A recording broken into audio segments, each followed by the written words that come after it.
Welcome everyone, this is my personal highlights for the Race Indy Pro Championship event number 1 held at the Indianapolis Grand Prix circuit. And we start off with the qualifying lap that has put us on the grid for this event. We are sitting in the Dallara DW12, a fairly difficult to drive car. We all have fixed setups for the entire event, so it's going to be same for everyone. And we are on our flying lap on the way to turn 1, hard on the brakes into the first chicane. Get a little bit twitchy here on the exit of turn 2, so not a perfect approach into turn 3 and 4, and once again out of 4 car becomes sideways, so a lot of power on the car as we come into high RPM section, and we're just 16 thousandths of a second of the pace in the first sector. Can we turn the sheet around and get the momentum in sector 2?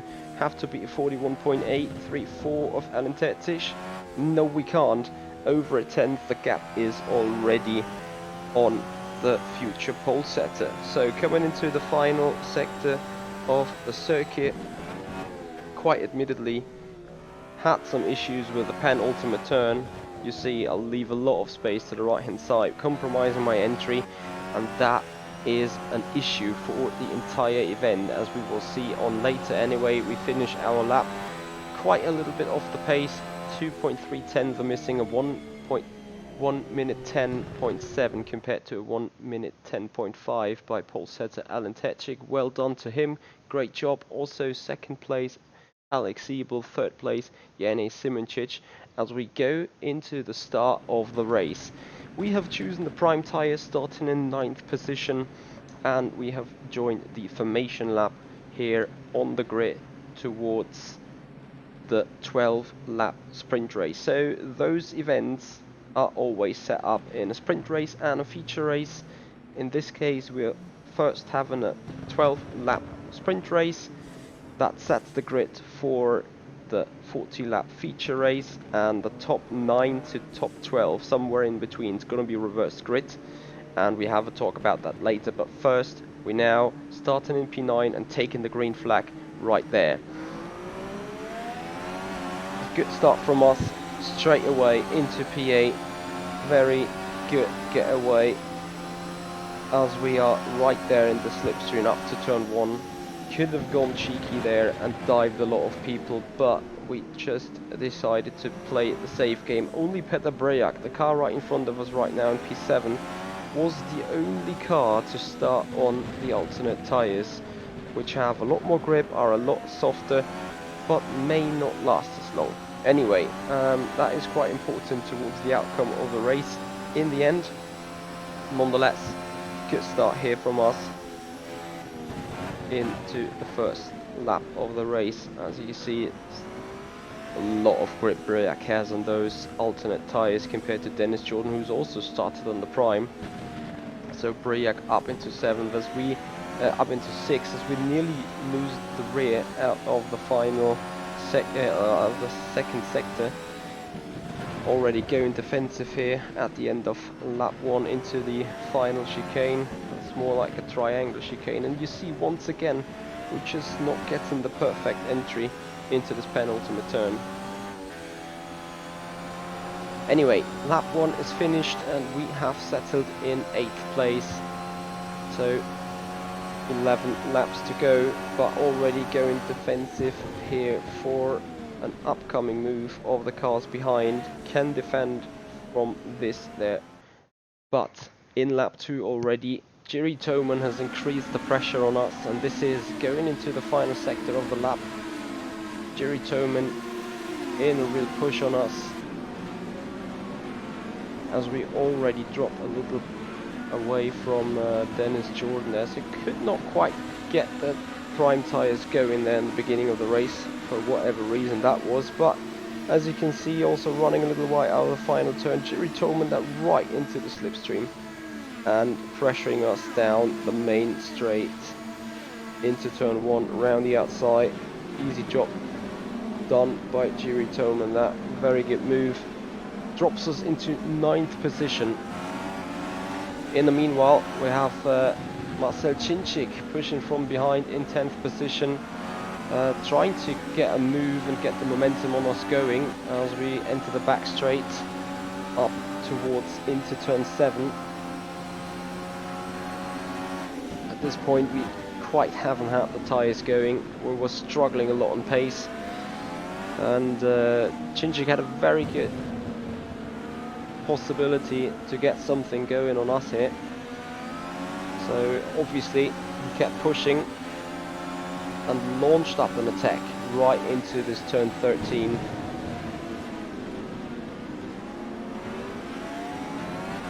There you go.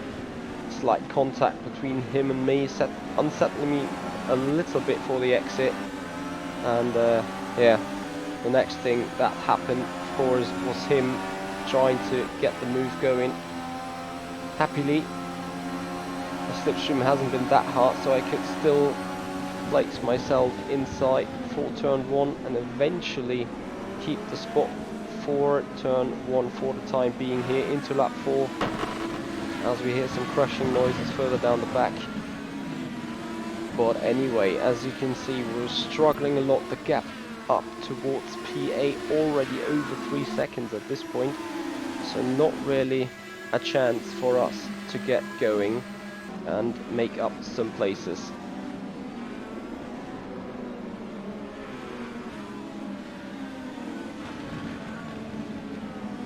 So ending lap 4, we are just about to enter into the final sector, and from this point onwards we settled a little bit, so could build ourselves a little gap.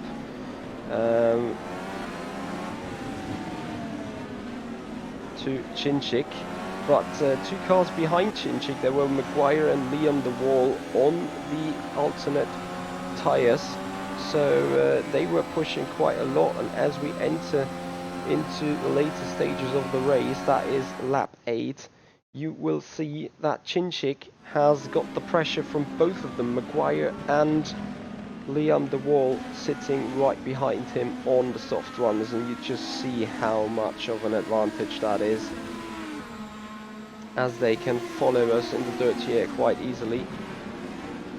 Yeah, however, after some good 3 or 4 laps, tragedy has started for us a tiny little bit. There were no big mistakes, or there were no big issues overall, but Cinchik was back into contention, and he was back on our rear wing, which gave him all the slipstream all the way down the start-finish straight, and he places his car nicely on the inside lane, sends us a little wide. No contact though between us, just a fair and square fight, hard but fair, a little bit of a touch here, and that enables Adam Maguire, sorry, to get in there with the soft runner, the softer tyres, and we have to defend super hard, getting pushed off there by Liam de Wall in the back straight out of the chicane, approaching turn 7. Just can hold on to the 11th place at this point.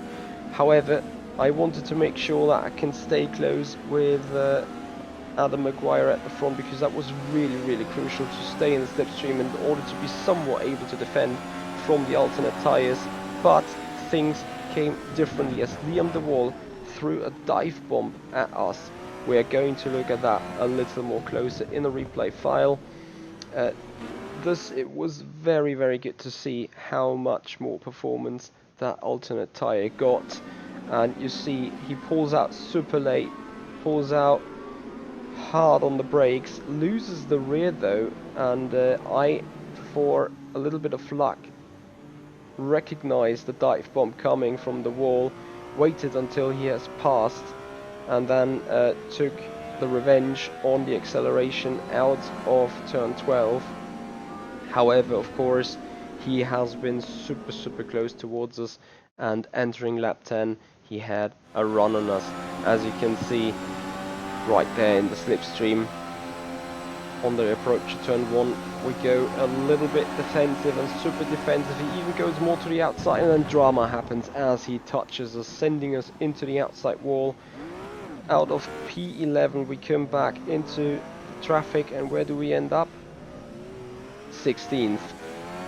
So that move fairly costly, and we have another look onto it from a different perspective right there from the TV cam. You can see me going defensive, and then he just comes back towards the racing line. I lined my car up very much straight and parallel to the track limit lines, as we see from the chopper view.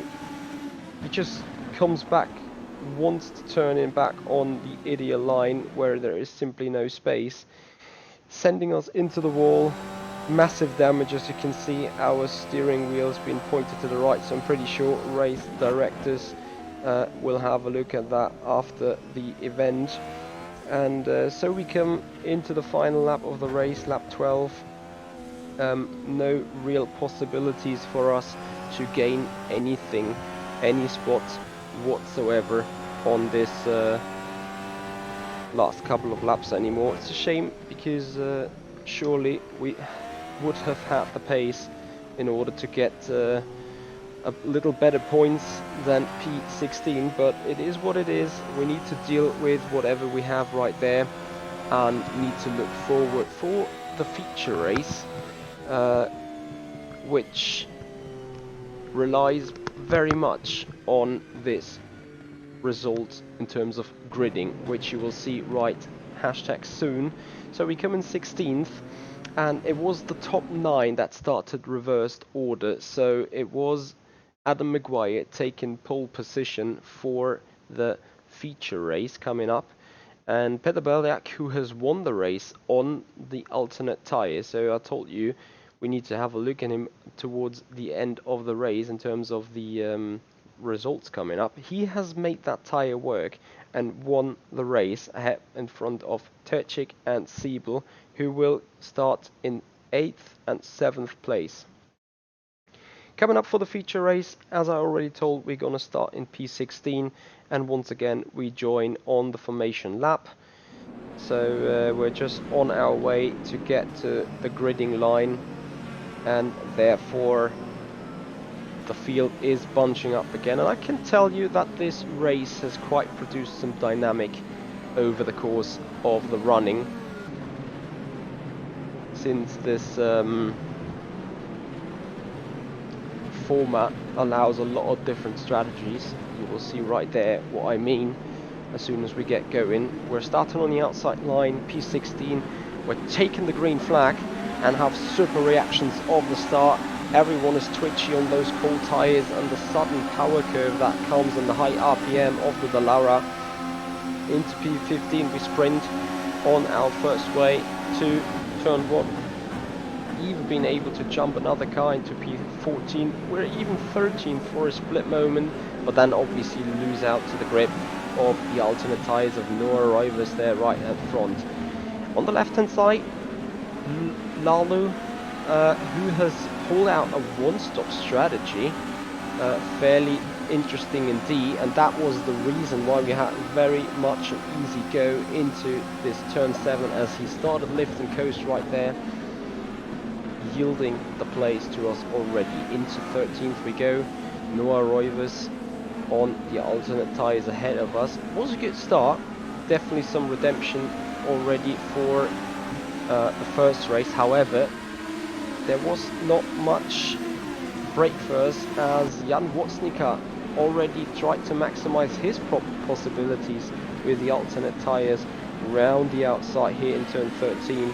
Very nice move indeed, nice car positioning, as we saw Chinchik spinning out of turn 13 in lap 1, so effectively we stayed 13th at this point, and had to make some good positions up. Those early stages of the race has been fairly important for us, because we have decided to go for a different strategy as most of the other guys did, which you guys will see soon. So therefore we try to get on the pressure and try to maximize our possibilities. Jump into lap 4, we had to make our moves to make our strategy work, and in the meanwhile the alternate runners have passed Matteo Caruso, who is right ahead in that blue-white car, and we're still sitting in P13 here, but we knew exactly that we had to do our moves. We have to make up ground in order to make our strategy work, to have somewhat of redemption. As we see Liam the Wall go off there out of P10 and entirely cutting the chicane. No idea really where he came back into the field. However, we also run a little wide on the exit of the 4th lap onto the banking, coming close in the slipstream to Caruso, and then super late on the brakes. We dive him into the apex. A little bit of contact, but hats off to Caruso, playing fair, not closing the door on us, because if he would have done, we would have crashed and we could have been held accountable for that. So that would have been a penalty incoming for us. That way though, we just had a little bit of a touch as we took the apex curb quite hard, as we see here in the replay. But yeah, no harm done, no damage done to either of the cars. It was just a little love tap. Robin is racing, the people in GT class racing would say, so it's not too bad, despite it was a super and fairly late move. But as I said, we had to take some risks, we had to get the game going, and needed to maximize our opportunities with the strategy. So we went for that harsh move in lap 5 already, despite very early in the race, because, as I said, strategy. Box in lap 7 already. We wanted to get rid of those fairly slow prime tires. So what we decided was to go as early as possible into the pit lane in order to make the fuel strategy work and get rid of them of the prime tires for fresh set of alternates. So we're entering pit row here in 11th place, and I think also that has been a very good call in the end, because you will see what happens. So entering the pit row in P11 and coming back out, starts in the 8th lap. We drop from 11th to 19th. Sounds bad, but as you can see, we enter the track into clean air and now have good possibilities to make up some ground. So that outlap, I started to push really hard, because I knew A, I had to get the tires going, and B, I had to go even stronger. In the end of the day, other people's boxed and we came out in 10th position, as Simracing has just passed us in lap 16, so we tried to follow him in lap 17, getting a little bit of slipstream, and that just gives us the edge in order to overtake Alan Terchik, who came out of pit road, and that has been a super vital overtake for us, because Terchik is running on the prime compound, and you see Alex Siebel behind on the alternate tire, trying to get past and trying to do a move on Alan Terchik, who is still cold tires, and Terchik eventually outbrakes himself into turn 7, allowing Alex Siebel to do a switchback and pass him for P10, that is for him.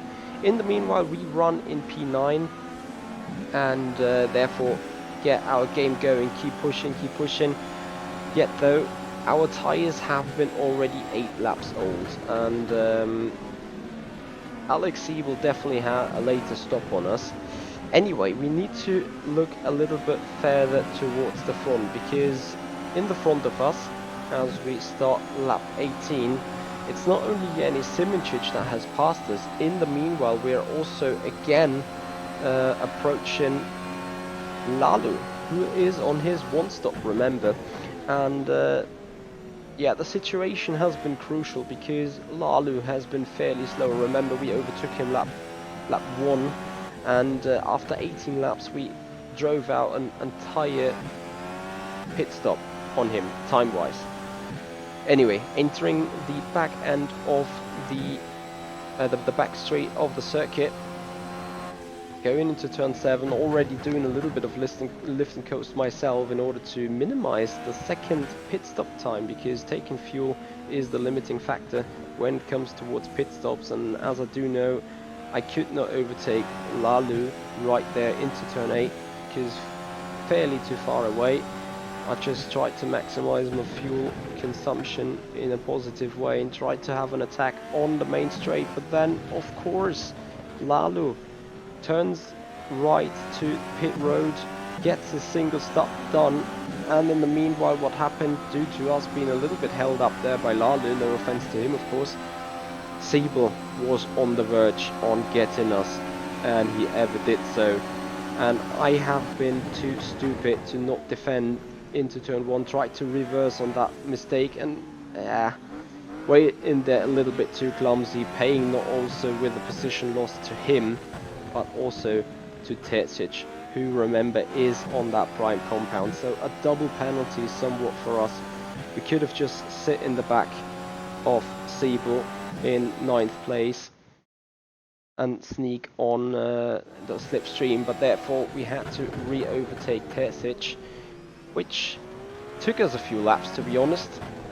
Eventually we made it on our approach into lap 26, but remember, we have been 5 laps sort of stuck behind him, and yeah, that surely has helped Alex Siebel in the front to go out of the way and just run further away. As you can see, the gap's roughly 2 seconds, and you've seen now, even on a used set of alternates, how much more grip they got as we were into lap 26, which has been also a fairly important lap to us because it was the second box for us.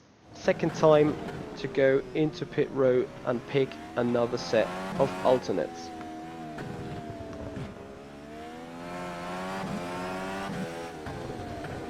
Again, pushing everything we could into pit road in order to get a maximum lap time, the maximum time out of our in-lap, because there was still a lot of sprint racing going on for the remaining 15 laps of the race.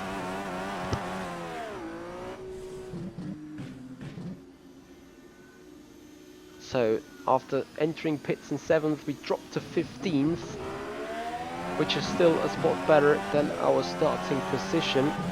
Yet though, as I said, race wasn't over, and here came Chinchik on warmed up alternate tyres, so putting on the pressure on us right there. We just rejoined ahead of him into lap 27.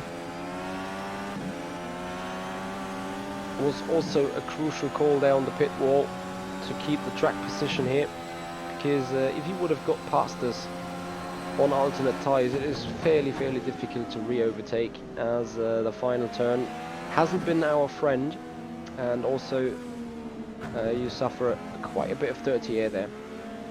Anyway, you see Chinchik maximising everything he got, because he knows with us being on fresh cold tyres, there's the only chance right now he can do something. As we go defensive into turn 12, he does a little switch back on us into 13, a little bit of contact between us here, and therefore also again he maximises an exit out of 13 into 14, right into the slipstream of us, as we go straight immediately defensive on the start-finish straight. But turns out, tries to pull on his move, and we barely hold on very late on the brakes, squeezing ourselves in there. Once again contact, another time contact, sliding everywhere around. I just wanted to keep that 15th place so badly. He runs a little bit wide, I just try and pull out the hammer and go over the jump onto the back straight through that tricky chicane, and we just want to have a look into that scenery once again, as the chicane has been fairly interesting, as a lot of people saw. We're going through there and the onboard in a fairly slow way, and just listen. Airborne, surely half a second airtime, a fairly strong hit back on the ground as we look into the entire battling from the TV cameras again. Super close battling here, a little too much touching maybe, but I'd say it was hard but fair and square in the end. And you see that we just get so much better exit out of 4, and I said you need to do it. You just need to keep that momentum going and stay ahead, whatever the cost is. And I risked quite a lot jumping over that curb, as you've seen right there. It's quite amazing that the car didn't break. In real life, it would have been surely DNF'd. Well, and that gets us to lap 38, because what happened in the meanwhile, we closed up to Bradshaw in lap 34, but here is our issue. We just had so bad exit out of 13 and 14 for the entire event. We always just were too far away in order to do a move into turn 1. So with us being sort of stuck for 2 or 3 laps because we had so much better pace than Bradshaw, we had to think for an opportunity, and I saw myself having better exit out of 4 and better line through 4, 5 and 6. So the obvious thing was about to come towards turn 7.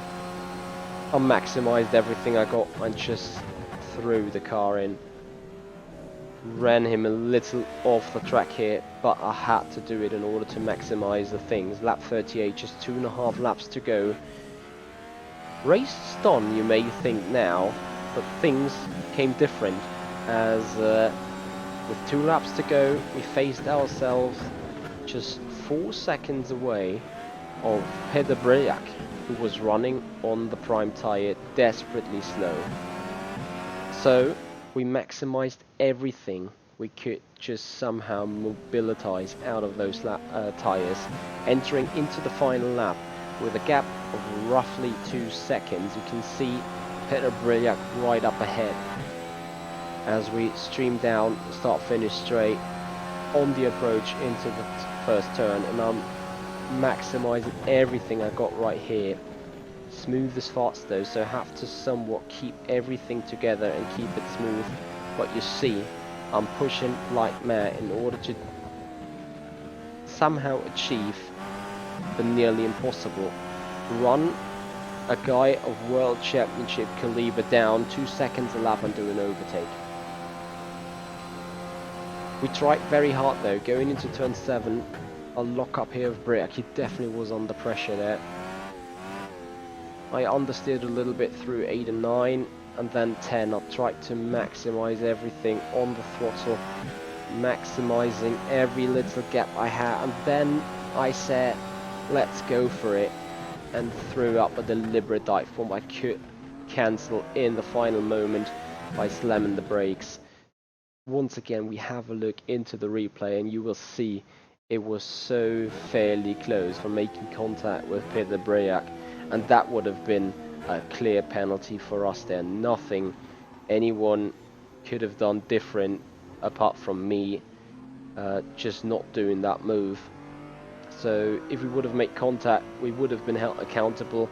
So that was the end of the race though, because as you can see, our struggle turn 13 just remained, and yeah, at the end of the day, slipstream, I missed it, and apart from that, the line would have come too early, so we finished in 7th place in the end. So jumped a couple of guys still in the pits for double undercut and a double alternate tire strategy. So personally, I'm very happy with how the race went, and with how we came back from P16 up into P7, even nearly in P6. But yeah, at the end of the day, the sprint race with the incident with Liam de Waal compromised us too much. And remember though, we have been close with Alex Siebel in the beginning stages and the average mid stages of the race. And Alex Siebel just finished ahead of Peter Briac in 5th position. So we could have had just been right there. If 5th or 6th, I don't know. But surely we could have been better than P7. Anyway, if my maths are correct, that will put us like 11th overall in the championship. However, Williams has done an awesome job. Martin Stefanko winning the 2nd race, so that puts Williams up with 101 points into the championship lead, ahead of the 88 points for Evolution and then I think it's 76 points for Burst Esports Complexity, as Yanis Simracing has had 2 good races. And yeah, I hope you guys will be interested to see how the season evolves and how the things will go on, as we will race again right this upcoming Sunday. Once again, 2015 Central European Summertime stream goes live for round 2, which happens at Portland. And guys, I'd like to thank you very much for your support. Hope you enjoyed the video and hope you enjoyed the highlights, and I hope I see you guys on next Sunday for round 2 at Portland.